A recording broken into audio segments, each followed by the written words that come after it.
Hi friends, అందరూ నమస్కారం. ఏపీలో టెట్ పరీక్షలు జరిగి చాలా రోజులే అవుతున్నా మనకు ఫలితాలు అయితే ఇంకా విడుదల కాలేదు. అలాగే ఫైనల్ కీలో కొన్ని విడుదల కాలేదు. దీనికి సంబంధించిన ఇన్ఫర్మేషన్ ఈ రోజు మనకు పేపర్లో రావడం జరిగింది. కంప్లీట్ డీటెయిల్స్ వివరాలు ఏంటంటే చూద్దాము. ఎవరైతే టెట్ సంబంధించిన రిజల్ట్స్ కోసం ఎదురు చూస్తున్న అభ్యర్థులు ఉంటారో ఖచ్చితంగా మన ఛానల్కి సబ్స్క్రైబ్ అవ్వండి. మీకు వివరాలు తెలియజేస్తుంటాం టెట్ మరియు డిఎస్కి సంబంధించి. అలాగే వీడియోకి ఒక లైక్ చేసి సపోర్ట్ చేయండి. వివరాలకు వస్తే ఈ రోజు మనకు పేపర్లో రావడం జరిగింది. టెట్ ఫలితాలు ఎప్పుడు విడుదల చేస్తారు అంటూ వచ్చింది. తుదికి విడుదల చేసిన అభ్యర్థులకు తప్పని ఎదురుచూపులు. ఉపాధ్యాయ అర్హత పరీక్ష అయినటువంటి టెట్ కీలను ప్రకటించినటువంటి ప్రభుత్వం ఫలితాలను విడుదల చేయకపోవడంతో అభ్యర్థులు అయోమయానికి గురవుతున్నారు. డిఎస్సి షెడ్యూల్ ప్రకటించినందున టెట్ మార్కులు కీలకం కానున్నాయి. కాబట్టి డిఎస్సిలో టెట్ మార్కులకి 20% వెయిటేజీ ఉంటుంది. టెట్ అర్హత సాధిస్తే డిఎస్సికి అర్హులవుతారు, లేదంటే అర్హులు కారు. మొదట ప్రకటించిన షెడ్యూల్ ప్రకారం చూస్తే ఈ నెల 14న ఫలితాలు విడుదల చేయాల్సి ఉండగా ఇంతవరకు దీనిపైన ఎలాంటి స్పష్టత అయితే లేదు.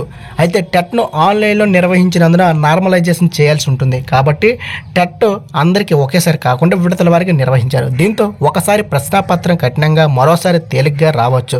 దీంతో మార్కులు నార్మలైజేషన్ చేస్తారు. మార్కుల్లో కొంత వ్యత్యాసం అయితే వస్తుంది. ప్రస్తుతం టెట్ మార్కులు ఇవ్వనందున డిఎస్సి సన్నద్ధ పైన అభ్యర్థులు అయోమయానికి గురవుతున్నారు. హైకోర్టు తీర్పు నేపథ్యంలో డిఎస్సి షెడ్యూల్ను ప్రభుత్వం ఏదైతే ఉందో మార్చింది.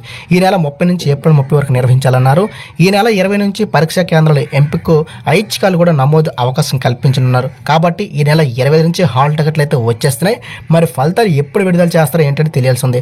యాక్చువల్గా చూసుకున్నట్లయితే 18 తారీఖున ఫలితాలు వస్తాయని ఇదివరకు వీళ్ళు ప్రకటించిన షెడ్యూల్లో వచ్చాయి. కీలు అలాగే అన్ని తేదీలు వివరించినటువంటి డేట్లు చూస్తే ఈ రోజే ఫలితాలు రావాలి. మరి చూద్దాం సాయంత్రంలోగా ఫలితాలు వస్తాయా ఏంటి అనేది. ఫలితాలు వస్తే మాత్రం ఖచ్చితంగా మీకు అందరికంటే ముందుగానే అప్డేట్ అయితే ఇస్తాను. సో ప్రతిసారి అప్డేట్ వచ్చి తెలియాలనుకుంటే మాత్రం ఖచ్చితంగా ఇప్పుడే ఛానల్ సబ్స్క్రైబ్ చేయండి, సపోర్ట్ చేయండి. అలాగే ఏమైనా డౌట్స్ కింద కామెంట్ సెక్షన్ అడిగి తెలియవచ్చు. సో డిఎస్ సంబంధించి కూడా అప్డేట్స్ మీకు తెలియజేస్తాను.